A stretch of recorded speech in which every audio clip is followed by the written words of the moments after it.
Got 10 gear items for you that I won't hike without.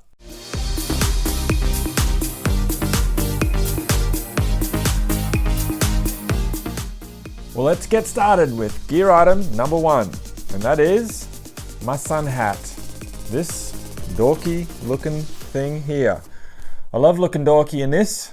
No, I don't. No one likes looking dorky. But what I do like is not getting sunburnt and being able to hear my environment around me. And that's exactly what this hat does for me.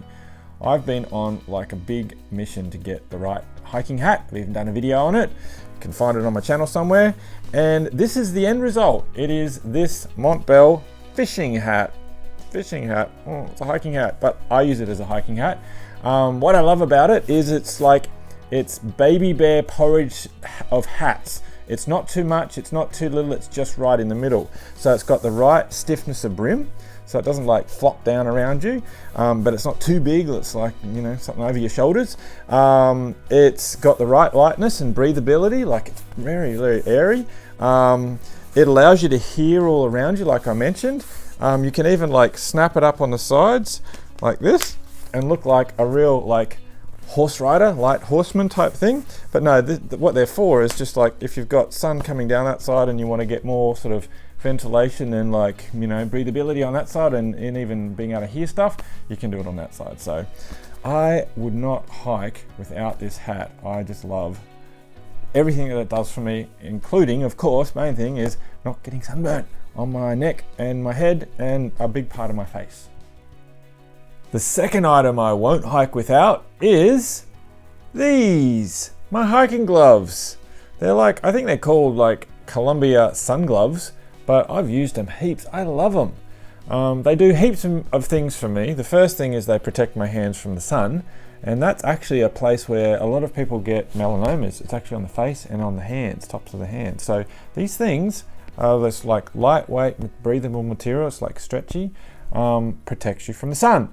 On the inside, they're like a leatherette type like felt on the inside, and so that also protects the palms of my hands from my trekking poles or my walking staff from like getting blisters. Also, it protects me that if I have a fall and I fall on my hands, that I'm less likely to get like cuts and abrasions on my hands. And then the final thing that these gloves do for me is they give me a bit of warmth too. Like when I'm in the cold, they actually add significant warmth. If I take them off, then I really notice how much colder my hands are. So my hands get real cold, so I really like that. And as you can see, they're fingerless gloves, so I've got full dexterity. So I get, it's like a double, triple, quadruple whammy. It's just like these things do so many things for me. I never will hike without these gloves. The third item I won't hike without are my Jelly Bean Dirty Girl gaiters. These are amazing. I get lots of compliments on the jelly beans. And whenever I don't hike with them, like on afternoon hikes after work, I always regret not putting them on because they keep the sticks and the twigs and the leaves and stuff out of your shoes, which is just a pain to have to fish out all the time. So I just tap them on front and back, and I enjoy high breathability, so they don't make your feet any hotter because they're like super stretchy, and it keeps all the stuff out of your shoes. It's so much more pleasant experience. So I won't ever not hike without my Dirty Girl Jelly Bean gaiters. The fourth gear item I won't hike without is a long sleeve synthetic hiking shirt. This Sierra Designs one is my favorite one these days. It's extremely breathable, which is my favorite feature about it, unlike most other synthetic long sleeve shirts, because it's got a really wide like knit on it or a weave, so it breathes really well. But like all synthetic shirts, it dries really fast. It is very durable. This one is particularly durable. It's been designed to be even off trail. And I like the long sleeve aspect to it because it provides my arms with sun protection, so I don't have to put chemicals and sunscreen on my arms, so even if it's hot, I still prefer to wear a long sleeve shirt, and I love it to be synthetic because durability and the fast dryingness. The thing I like about this particular shirt is how breathable it is and how the collar works. It comes up around your neck and you can actually button it to itself to give your neck a whole bunch of extra sun protection. The fifth gear item I won't hike without is a hard shell. And I've just picked up this new Montbell Versalite Japanese version, which has no pit zips and has no pockets. So it's 40 grams or 2 or so ounces lighter than my old one that I've used. So even smaller and lighter. So that was like 6 ounces, 180 grams, and this one is 4.5 ounces, 140 grams. And I actually much prefer using this one because it's less bulky. So the reason that I will never not hike with a rain shell is I don't often use a rain shell, but man, I don't want to get caught in a life-threatening situation where I don't have a hard shell. Bigfoot found out the hard way when he was hiking, attempting his fastest known time FKT of the Superior Hiking Trail, and he didn't take a hard shell. He just took a wind shell, and he had to bail out to save his life. So he never took a hard shell.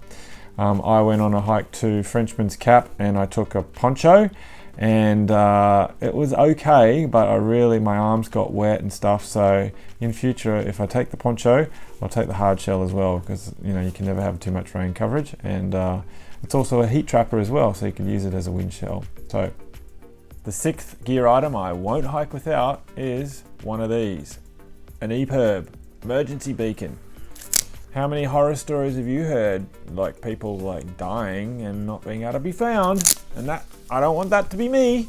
So this is my one. I've never had to use it, thankfully. I have read the instructions, so I know how to do it. So you unravel that little doobalaki, and you put it up like that, and then you phone home, ET phone home. No, not exactly.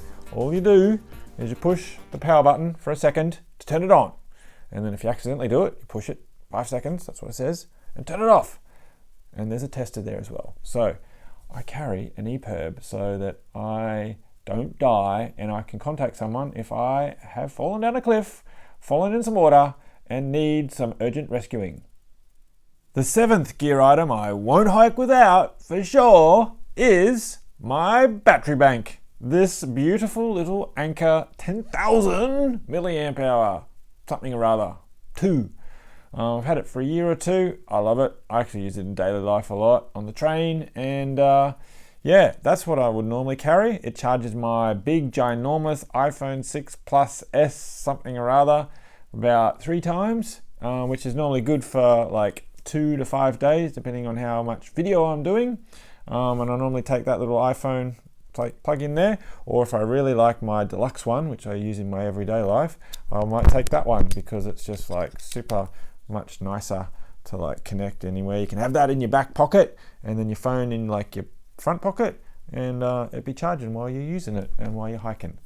The eighth gear item I won't hike without is lipstick. No, lip balm, lip moisturizer, sunscreen for the lipstick. That's what I mean. Who likes having chapped lips? Who likes having sunburnt lips? Not me. So I'll always hike with one of these babies to keep that experience at bay. The ninth gear item I won't hike without is my trusty thermometer. I love this thing. It tells me, oh look, lipstick on there. It tells me what the temperature is, and it also tells me how hot or cold it's been for the last 24 hours. So I like knowing what the temperature is because it helps me understand my environment, helps me layer right, helps me prepare for bed, and I just enjoy knowing what the temperature is. I'm a nerd, so I'm going to always take this little thing. The 10th and final gear item I won't hike without is this little baby. It's my nighttime light, sleep, night light. Yeah. Well, actually, it's only 7 grams, and it's just a little hood that goes over my headlamp, like this. You know, there's my headlamp, and there's the little thing. It's just like this tiny little lampshade that I put that up in there, and then I can hang that from the top of my tent, and it creates this most amazing soft light you've ever seen. See, you just pull it over like that, and then it creates this amazing thing. You can hang it from the top of your tent. It's got a little hook on it like that, and yeah, it just creates all this beautiful soft light in my tent. And for only 7 grams, which is I don't know, 0.2 or 0.3 of an ounce, It is just like beautiful. I'll always take it. It almost weighs nothing, and it does, it keeps me company at night. It lets me see all the boogeymans if they're there. Okay,